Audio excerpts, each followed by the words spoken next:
Morning. Home science विषय के इस यूट्यूब चैनल पर आप सभी का स्वागत है। मैं doctor Jyoti Sachan, SMM government girls college Bhilwara.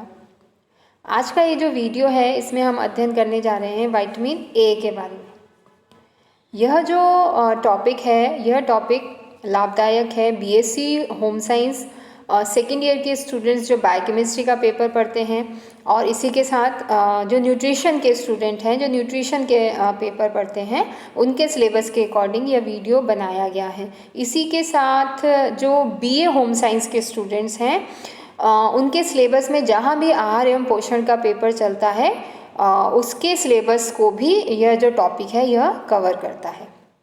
पोषक तत्वों के अंतर्गत आपने कार्बोहाइड्रेट, वसा, प्रोटीन, इन तीन मेजर पोषक तत्वों के बारे में पढ़ा है। उसके पश्चात आपने अध्ययन किया है विटामिन्स के बारे में। विटामिन्स जो होते हैं ये पुनः दो प्रकार के हैं, वसा घुलनशील विटामिन और जल घुलनशील विटामिन। तो आज हम यहाँ अध्ययन कर रहे हैं वसा घुलनशील विटामिन ए। इससे पहले के जो 3 वीडियो आपने देखे हैं उसमें आपने यह अध्ययन किया था कि विटामिन्स जो हैं वे क्या होते हैं, उनकी खोज किसने करी और उनका वर्गीकरण उन वीडियोस में बताया गया था। इसी के साथ विटामिन ए का एक संक्षिप्त परिचय आपको विगत वीडियोस में दिया गया था। आज हम इसी विटामिन ए को विस्तार से अध्ययन करेंगे। तो विटामिन ए जो होता है, जैसा पहले के वीडियो में हमने ये पढ़ा था कि इसका जो रासायनिक नाम है वो रेटिनॉल होता है। तो रेटिनॉल जो होता है ये तो एनिमल सोर्सेज से प्राप्त होता है और जब वेजिटेबल सोर्सेज में विटामिन ए की बात करते हैं तो वहाँ पर ये कैरोटीन फॉर्म में प्रेजेंट होता है और यह जो कैरोटीन होता है यह बॉडी में जाकर रेटिनॉल में कन्वर्ट हो जाता है।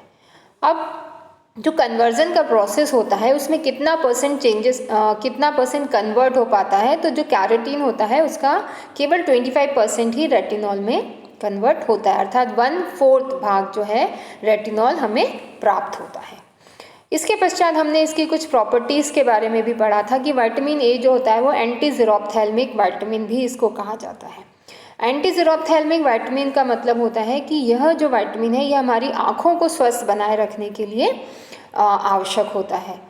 जैसे अगर इसकी डेफिशिएंसी हुई है बॉडी के अंदर तो फिर ज़ीरोफ्थैल्मिया नामक बीमारी आँखों में हो जाती है। ज़ीरोफ्थैल्मिया जो है ये वो बीमारी है जिसमें आँखों में जो कॉर्निया होता है उस कॉर्निया में धीरे धीरे ड्राइनेस आने लग जाती है और जब कॉर्निया में ड्राइनेस आती है तो उसमें इन्फेक्शन होने के चांसेस जो हैं वे बढ़ जाते हैं। इसी के साथ जब विटामिन ए की डेफिशिएंसी होती है तो शरीर में नाइट ब्लाइंडनेस नामक बीमारी भी आइज से जो रिलेटेड है वह हो जाती है। यह इसलिए होता है कि जो विटामिन्स होते हैं, रेटिनॉल जो है, यह रेटिनॉल हमारे आइज में जो रेटिना वाला पार्ट है उस रेटिना वाले पार्ट में रॉड्स और कोन्स नाम की 2 प्रकार की सेल्स पाई जाती हैं और उन सेल्स में रोडोप्सिन और ऑप्सिन नाम के, आयोडोप्सिन नाम के 2 प्रोटीन प्रेजेंट होते हैं। तो यह जो प्रोटीन है यह आपको हमारी आँखों को एक तरह से एडजस्ट करते हैं।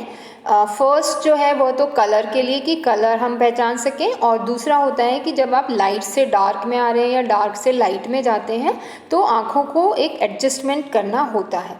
अदरवाइज़ जब हम लाइट से डार्क में आते हैं तो एकदम से हमें कुछ दिखाई नहीं देता है, बट थोड़ी देर बाद आपको दिखाई देने लग जाता है क्योंकि आइज़ में जब आप लाइट से डार्क में आते हैं तो जो रोडोप्सिन नाम का प्रोटीन होता है वह कन्वर्ट होता है ऑप्सिन में।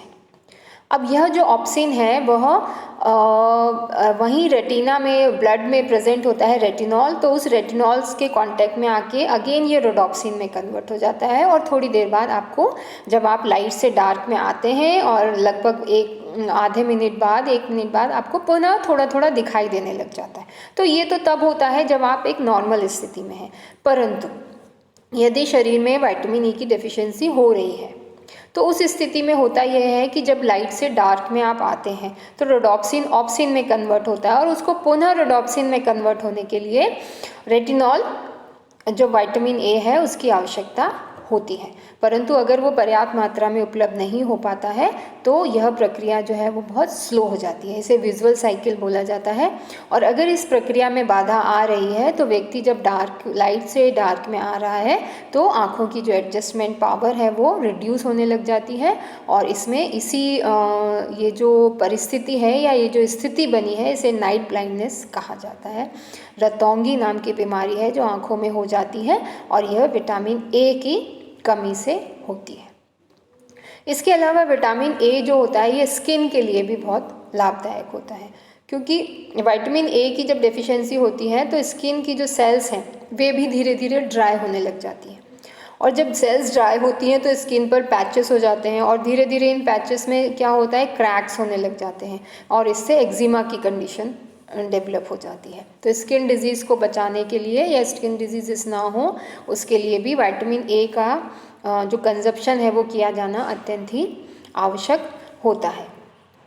इसके अलावा विटामिन ए जो होता है यह आपके जो हेयर्स हैं, नेल्स, दांत और हड्डियां और जो गम्स हैं उनको भी स्वस्थ बनाए रखने के लिए लाभदायक होता है।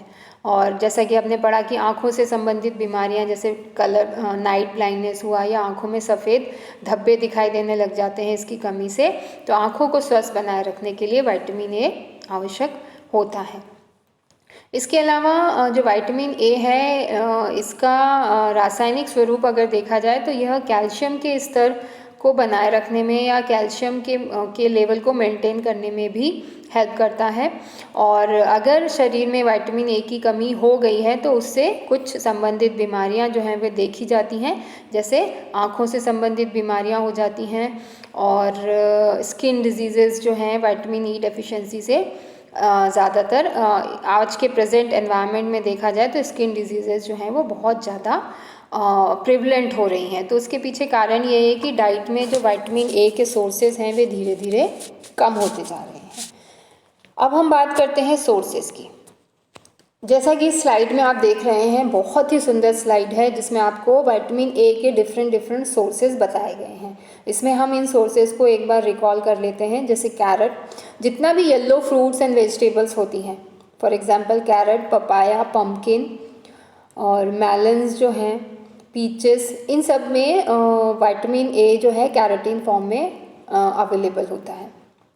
और वेजिटेबल सोर्सेज में ग्रीन लीफी वेजिटेबल जैसा आपको इसमें दिखाई दे रहा है, ब्रोकली के अंदर है, और स्वीट पोटैटो, और जितना ये जो पेपर्स हैं, डिफरेंट कलर की जो पेपर्स हैं, एवोकाडो है, ये बहुत अच्छे सोर्सेज होते हैं, वेजिटेबल सोर्स हैं विटामिन ए के, जिसमें विटामिन ए किस फॉर्म में प्रेजेंट होता है, कैरोटीन फॉर्म में। इसके अलावा जो अगर हम बात करते हैं एनिमल सोर्सेज की, तो एनिमल सोर्सेज भी हैं जिसके अंदर आपको विटामिन ए प्राप्त होता है। जैसे फ़िश अगर कंज्यूम करते हैं, एनिमल सोर्सेज में फ़िश या फ़िश ऑयल कंज्यूम कर सकते हैं, एग, और जो एग और मीट जिसमें भी रेड मीट जो है, तो इन एनिमल सोर्सेज में विटामिन ए बहुत अच्छे अमाउंट में प्रेजेंट होता है। और यह जो विटामिन ए जिस फॉर्म में होता है वो रेटिनॉल फॉर्म में होता है, और इसीलिए अगर हम जो नॉन वेजिटेरियन सोर्सेज हैं वो कम अमाउंट में भी लिए जाते हैं तो भी वो विटामिन ए की जो हमारी दैनिक प्रस्तावित मात्रा जो ICMR द्वारा बताई गई है वो फुलफिल हो जाती है। बट अगर आप इसको वेजिटेबल सोर्सेज से लेते हैं तो हमें इस अमाउंट को बढ़ाना पड़ता है। तो इस प्रकार आज आपने अध्ययन किया कि विटामिन ए जो है वो क्या कार्य करता है बॉडी में, उसके सोर्सेज क्या क्या हैं, किस तरह की डाइट आप लें कि आपके हमारे जो आहार है पूरे दिन का उसमें विटामिन ए की डेफिशिएंसी या विटामिन ए की कमी ना हो, किस तरह से विटामिन ए की पूर्ति की जा सकती है, और विटामिन ए की डेफिशिएंसी अगर बॉडी में हो गई है तो उससे संबंधित कौन सी बीमारियां हैं जो दिखाई देती हैं। विटामिन ए डेफिशिएंसी डिजीज़ेज़ जो हैं वो कौन कौन सी हैं जो हो जाती हैं। इसी के साथ एक शॉर्ट डिस्क्रिप्शन हम इस बात का भी दे दें कि अगर विटामिन ए की डेफिशिएंसी हो रही है, हमारी कम्युनिटी में अगर ज़्यादा है, छोटे बच्चों में ज़्यादा देखने को मिल रही है, तो उस गवर्नमेंट द्वारा कुछ प्रोग्राम्स चलाए जाते हैं जिसमें विटामिन ए प्रोफाइलेक्सिस प्रोग्राम एक बहुत अच्छा प्रोग्राम है जो छोटे बच्चों के लिए बनाया गया है। उसमें सरकार के द्वारा विटामिन ए की जो डोज़ है वह उपलब्ध कराई जाती है, पूरी तरह से जो मुफ्त होती है। और सरकार के गवर्नमेंट के जो प्राइमरी हेल्थ सेंटर्स हैं, इसके अलावा जो गवर्नमेंट जो हॉस्पिटल्स हैं जहाँ पर टीकाकरण या इम्यूनाइजेशन का प्रोग्राम चलता है, वहाँ पर विटामिन ए की जो डोजेज़ हैं वो फ्री ऑफ कॉस्ट प्रोवाइड की जाती हैं। जो छोटे बच्चे होते हैं, 0 से 5 साल तक के बच्चे हैं, उनको यह डोज दी जाती है। इसके पीछे जो कारण है वो यह है कि जो देश में अगर विटामिन ए डेफिशिएंसी दिखाई दे रही है तो उसको कम करने के लिए प्रारंभ से ही अगर विटामिन ए की पर्याप्त डोजेस दे दी जाती हैं तो आगे इस कमी के होने की संभावनाएं जो हैं वह कम हो जाती हैं। तो इस प्रकार आज हमने अध्ययन किया फैट सॉल्युबल विटामिन ए के बारे में। इसके नेक्स्ट वीडियो में जो आपके सामने आने वाला है उसके आगे उसमें हम अध्ययन करेंगे दूसरा फैट सॉल्युबल विटामिन, जिससे जो है विटामिन डी, उसके बारे में विस्तार से अध्ययन करेंगे। धन्यवाद।